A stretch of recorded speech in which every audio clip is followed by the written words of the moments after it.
বন্ধুসকল নমস্কাৰ আপোনালোক সকলো কুশলে আছে আজি আপোনালোকলৈ এটা গুৰুত্বপূৰ্ণ ইনফৰমেশ্যন শ্বেয়াৰ কৰিবলৈ বিচাৰিছিলোঁ চাকৰি জীৱনৰ সৈতে জড়িত ইতিমধ্যে আপোনালোকে থাম্বনেইলত গম পাইছেই এই কাৰণেই শ্বেয়াৰ কৰিবলৈ বিচাৰিছিলোঁ যে আমাৰ বহু কৰ্মচাৰীয়ে এই ইনফৰমেশ্যনসমূহ নজনাকৈ চাকৰি জীৱনৰ পৰা অৱসৰ লয় আৰু অৱসৰৰ সময়তহে এই ইনফৰমেশ্যনসমূহৰ বিষয়ে অৱগত হয় বন্ধুসকল ভিডিঅ'টো আৰম্ভ কৰাৰ আগতে আপোনালোকৰ সৈতে আৰু এটা ইনফৰমেশ্যন যোগ কৰিবলৈ বিচাৰিছোঁ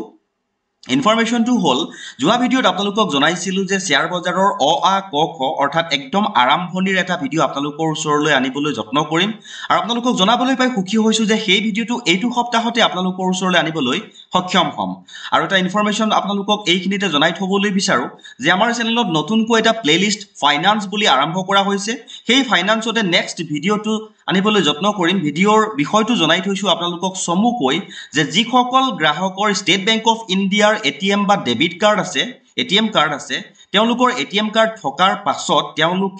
তেওঁলোকৰ মাহৰ মোবাইলৰ বিলটো কেনেকৈ ফ্ৰীতে ৰিচাৰ্জ কৰিব সেইটোৰ ওপৰতে ভিডিঅ'টো হ'ব তে আপোনালোকক আগতীয়াকৈ অকণমান চমু আভাস দি জনাই ৰাখিলোঁ বন্ধুসকল এতিয়া আহোঁ মূল বিষয়টোলৈ যেহেতু আপোনালোকক কৈছিলোঁৱেই যে বহু সংখ্যক কৰ্মচাৰীয়ে এই ইনফৰমেশ্যনসমূহৰ কথা নজনাকৈ চাকৰি জীৱনৰ পৰা অৱসৰ লয় তে জনাবলৈ লৈছোঁ চাওক ইনফৰমেশ্যনটো এই নটিফিকেশ্যনখন প্ৰকাশ হৈছিলে গভৰ্ণমেণ্ট অফ আছাম ফাইনেন্স ডিপাৰ্টমেণ্টৰ পৰা অৰ্থাৎ অসম চৰকাৰৰ ফাইনেন্স ডিপাৰ্টমেণ্টৰ পৰা এই নটিফিকেশ্যনখন প্ৰকাশ হৈছিলে তে বন্ধুসকল জনাবলৈ বিচাৰিছোঁ চাওক এই নটিফিকেশ্যনখনত এটা স্কিমৰ কথা উল্লেখ কৰা হৈছে যি স্কিমটো চৰকাৰী চাকৰিয়ালসকলে আবেদন কৰি পাবলৈ সক্ষম হ'ব পাৰে স্কিমটোৰ নাম হৈছে চাওক জনাবলৈ লৈছোঁ modified assured career progression scheme অৰ্থাৎ এই স্কিমটোৰ নাম হৈছে MACPS যাক আমি modified assured career progression scheme বুলি গম পাইছোঁ তে বন্ধুসকল এই স্কিমটো কোন কোন এমপ্লয়ীৰ বাবে বা কোন কোন চৰকাৰী চাকৰিয়ালৰ বাবে প্ৰযোজ্য হ'ব সকলো সহজ সৰল ভাষাত জানিবলৈ আমি যত্ন কৰিম প্ৰথমতে চাওক নটিফিকেশ্যনখনৰ ইন্ট্ৰডাকশ্যনত এনেকৈ উল্লেখ কৰা আছে number 1 the scheme should be known as modified assured career progression scheme for the regular state government employees এইটো কথা মন কৰিব যে ৰাজ্য চৰকাৰৰ যি নিয়মীয়া কৰ্মচাৰী আছে তেওঁলোকে এই স্কিমটো পাবলৈ সক্ষম হ'ব আৰু লগতে উল্লেখ কৰিছে এটা কথা সেইটোও মন কৰিব and will exclude the ad hoc employees casual employees, contractual employees, work charge employees, master role workers from its coverage অৰ্থাৎ এই স্কিমটোৰ পৰা বাদ পৰিব কোন কোন কৰ্মচাৰী সেইটো উল্লেখ কৰিছে যিসকল কৰ্মচাৰী এডহক কৰ্মচাৰী casual কৰ্মচাৰী বা ঠিকা ভিত্তিক কন্ট্ৰেকচুৱেল কৰ্মচাৰী work charge কৰ্মচাৰী বা মাষ্টাৰ ৰোলৰ যিসকল কৰ্মচাৰী আছে তেওঁলোকে এই স্কিমটোৰ পৰা বাদ পৰিব ইয়াৰ পিছতে চাওক আৰু কোনে কোনে এই স্কিমটোৰ ভিতৰত সোমাই পৰিছে জনাবলৈ যত্ন কৰিছোঁ the scheme will cover the regular employees drawing grade pay in pay Ben 1 pay Ben 2 pay Ben 3 and pay Ben 4 তে পে বেন 1 2 3 4 লৈকে যিসকল এমপ্লয়ী আছে তেওঁলোকে এই স্কিমৰ ভিতৰত পৰিব বুলি উল্লেখ কৰিছে এইখিনিতে মন কৰিব আৰু এটা কথা the scheme will also' cover isolated post where there is no' scope for promotion at all এই কথাটোৱে মন কৰিব যে যিসকল কৰ্মচাৰীয়ে আইচলেটেড পোষ্ট হিচাপে অৰ্থাৎ তেওঁলোকৰ কোনো প্ৰমোশ্যন হোৱা নাই বা প্ৰমোশ্যন হোৱাৰ কোনো স্কোপ নাই তেওঁলোকেও এই স্কিমৰ ভিতৰত পৰিব বুলি উল্লেখ কৰিছে কাৰণ 3 নম্বৰ পইণ্টটো আপোনালোকে লক্ষ্য কৰিব the scheme will also' cover সেইসকল কৰ্মচাৰীও এই স্কিমৰ ভিতৰতেই সোমাই পৰিব তে স্কিমটোৰ সবিশেষ জানিবলৈ যত্ন কৰোঁ চমুকৈ জনাইছোঁ যেহেতু ভিডিঅ'টো বহুত বেছি দীঘল হৈ গ'লে আপোনালোকৰ অসুবিধা হ'ব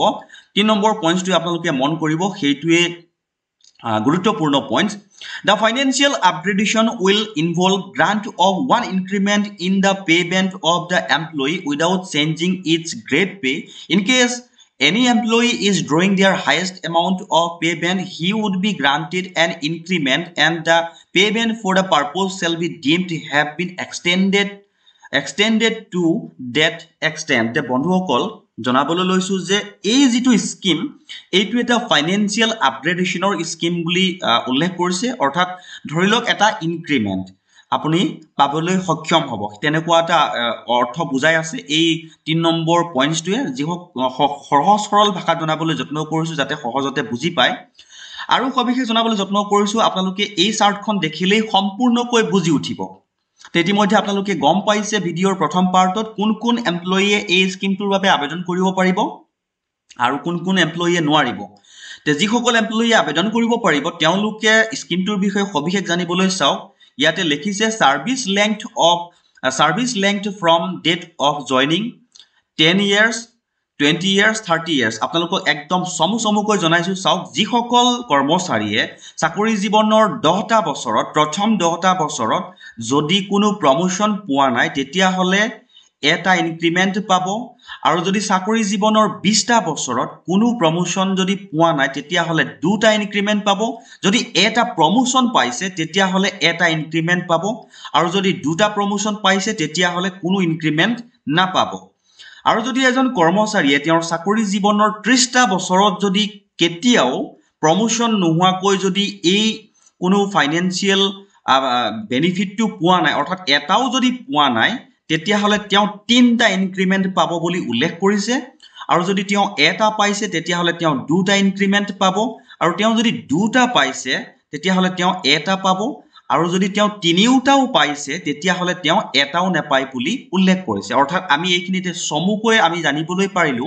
যে এজন চৰকাৰী চাকৰিয়ালে যদি 10 বছৰ কমপ্লিট কৰে প্ৰমোশন নোহোৱাকৈ তেতিয়াহ'লে তেওঁ ফাইনেন্সিয়েল এটা ইনক্ৰিমেন্ট পায়, আৰু যদি 20 বছৰ হয় তেতিয়াহ'লে দুটা পায়, আৰু যদি 30 বছৰ হয় তে তিনিটা পায়। যদি এই কাৰ্যকালত যদি তেওঁ কেতিয়াবা এটা দুটা যদি মিছ হৈ গৈছে তেতিয়াহ'লে তেওঁ পিছৰটোৰ যি ইনক্ৰিমেন্ট তেতিয়া একেলগে লগ লাগিব বুলি এই নটিছখনত আমি এই কথাসমূহ জানিবলৈ সক্ষম হলো। তে বন্ধুসকল বহুত বেছি দীঘল নকৰো, যিসকল কৰ্মচাৰীয়ে এই স্কিমৰ আওতাত পৰিছে ইতিমধ্যে তেওঁলোকৰ ওপৰ মহলাৰ লগত যোগাযোগ কৰক, আৰু তেওঁলোকে নিজৰ যি মডিফাইড এচিয়ৰ্ড কেৰিয়াৰ স্কিম যিটো আছে তেওঁলোকে সেই বিষয়ে কেনেকৈ আবেদন কৰিব পাৰে নিজৰ ওপৰ মহলাৰ সৈতে আলোচনা কৰি এই স্কিমটোৰ বিষয়ে